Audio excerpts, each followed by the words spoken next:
আসসালামু আলাইকুম ভিউয়ার্স। আমি খুবই সহজভাবে আজকের আমি শিম দিয়ে বিউলির ডালের বড়ি বানিয়ে দেখাবো। খুবই সুন্দর একটা রেসিপি, আপনারা এভাবে বাড়িতে ট্রাই করবেন।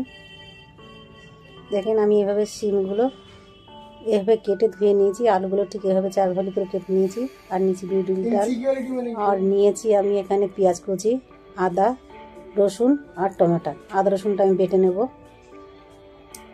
তারপরে নিয়ে নিচ্ছি মশলাগুলো, দেখেন লবণ, জিরে বাটা, হলুদ গুঁড়ো, ধনে গুঁড়ো, লঙ্কার গুঁড়ো, আদা রসুন বাটা আর কালো জিরে।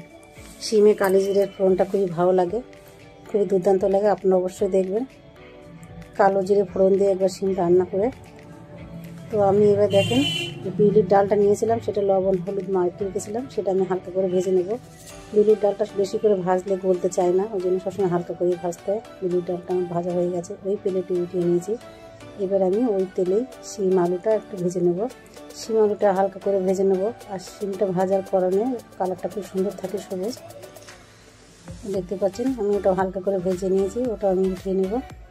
এবার কড়াইটা পরিষ্কার করে নিয়েছি, নিয়ে তাতে আমি তেল দিয়ে, তেলটা গরম হলে দিয়ে দিচ্ছি কালো জিরে।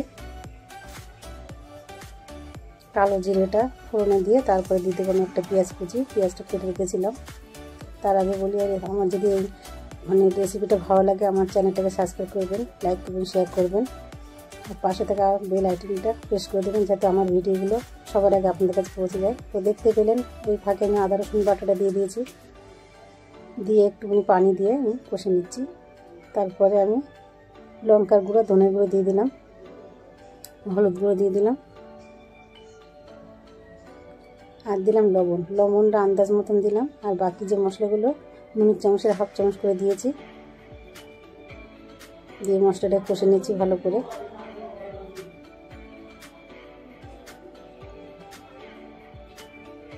মশলাটা কষা হয়ে গেছে, তেলটা উপরে উঠে এসছে, আপনারা দেখতেই পাচ্ছেন।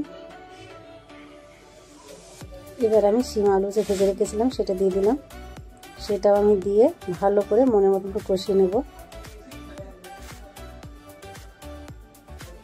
ভালোভাবে কষিয়ে নিয়েছি। এবারে দিচ্ছি জিরে বাটা, জিরেটা আমি হালকা করে ভেজে রেখেছিলাম, সেটা বেটে দিলাম।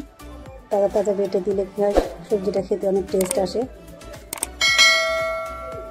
দেখতে পাচ্ছেন আমার শিম আলুটা ভালো করে কষিয়ে নিয়েছি। এবার আমি দিয়ে দেবো পানি। পানিটা আমি একটু বেশি দিচ্ছি, এই কারণে বিউলির ডাল দেবো, বিউলির ডাল দিলে ওটা একটু পানিটা টেনে নেবে, আর একটু ঝোল ঝোল থাকতে আমি নামাবো। বিউলির ডালটা টেনে নিয়ে বেশ মোটা মোটা হবে, খুব সুন্দর হবে। অনেকে কড়াইয়ের ডালের বড়ি বলে, অনেকে বিউলির ডালের বড়ি বলে। দেখেন ঝোলটা ফুটে গেছে, এবার আমি ভেজে রাখা বিউলির ডালগুলো দিয়ে দিচ্ছি। এগুলো একটু আগে দিতে হবে, দেখতে পাচ্ছেন সব দিয়ে দিলাম। এবারে সেই একটা টমেটো কেটে রেখেছিলাম, সেই সব টমেটোর কাঁটাটা দিয়ে দিচ্ছি, ভালো করে সাজিয়ে সাজিয়ে। এবার আমি চাপা দিলাম 5 মিনিটের জন্য। 5 মিনিট পরে দেখছি সবজি হয়ে গেছে, দেখে বোঝা যাচ্ছে যে আমি একটা ডালের বড়ি দেখলাম, বিউলির ডালের বড়ি যে গলে গেছে। আমি 2 মিনিটের জন্য ফের চাপা দেবো।